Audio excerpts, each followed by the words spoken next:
Friends from the press, good afternoon. Welcome to today's regular press conference. The floor is open to questions.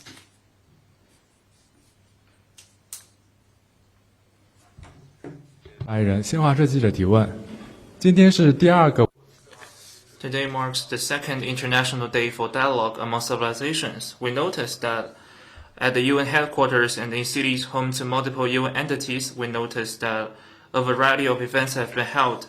China Institute of International Studies also released a report on dialogue among civilizations. Can you share more details? 3 years ago, President Xi Jinping solemnly put forth the Global Civilization Initiative, highlighting the need for civilizations to live together in harmony. Establishing the International Day for Dialogue Among Civilizations is an important step to implement the GCI.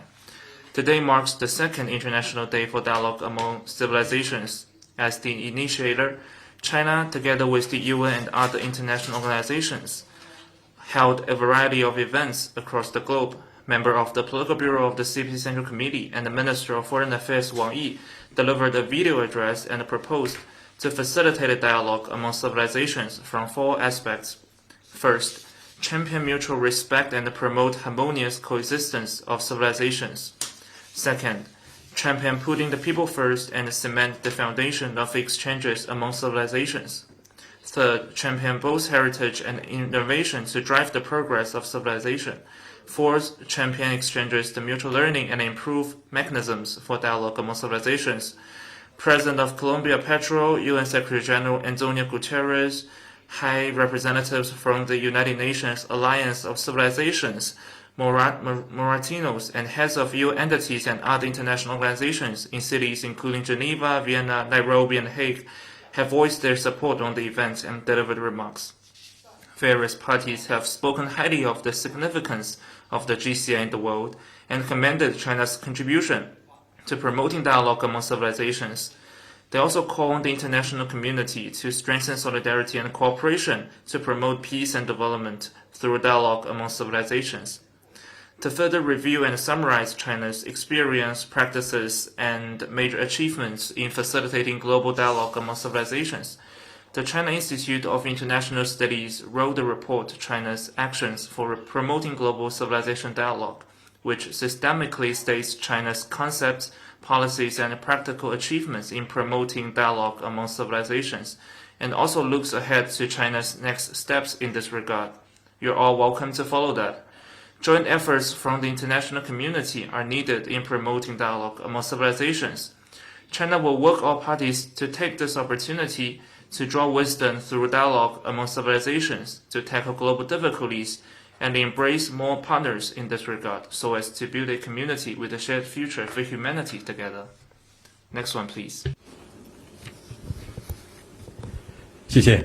中央卫视记者方浩明提问。 China Arab TV. So today morning, the United States has launched 3 rounds of attack on Iran, and Iran has responded with counter-strike on the military bases in Jordan, Kuwait, and Bahrain. What's China's comment? China is deeply concerned over the latest developments regarding Iran. Relevant parties need to remain calm, exercise restraint, stop exacerbating confrontation and escalating tensions, take concrete actions to ease the situation, stick to political and diplomatic means for resolving disputes, and work for an early realization of a comprehensive and lasting ceasefire. Next one, please.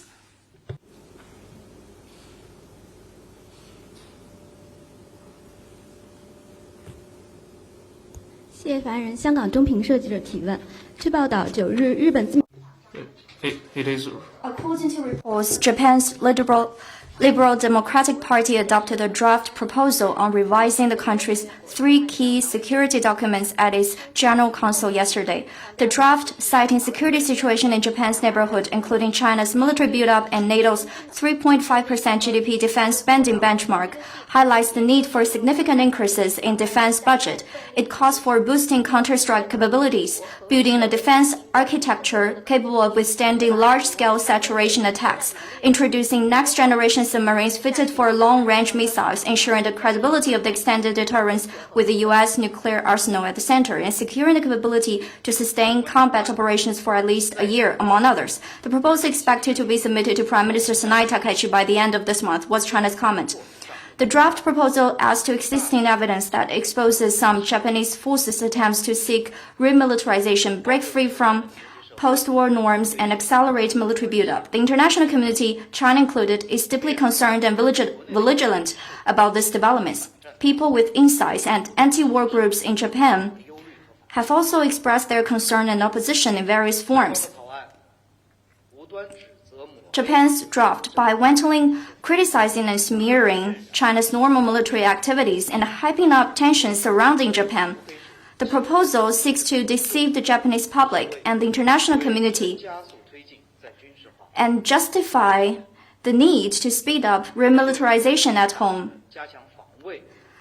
Hiding behind the pretext of bolstering defense and responding passively, Japan's right-wing forces have been aggressively developing powerful offensive intermediate and long-range weapons, boosting power projection and forward deployment, and steering Japan's security policy toward an offensive and expansionary direction. They seek to embed military expansion and war preparedness into national institutions, economic infrastructure, and public opinion, chip away at the constraints imposed by Japan's constitution, international law, and domestic legislation, renounce their obligations under international law, and challenge the post-war international order. This trajectory is becoming more pronounced and posing a real danger. The international community needs to stay highly vigilant and nip it in the bud.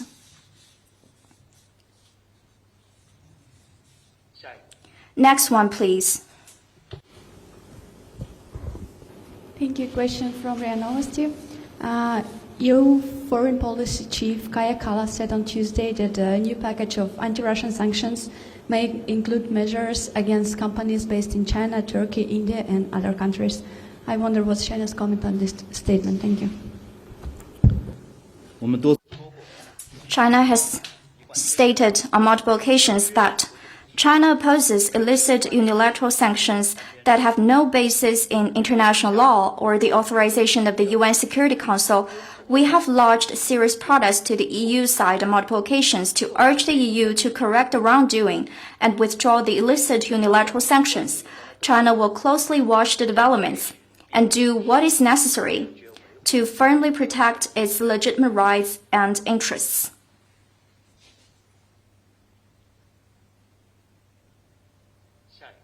Next one, please.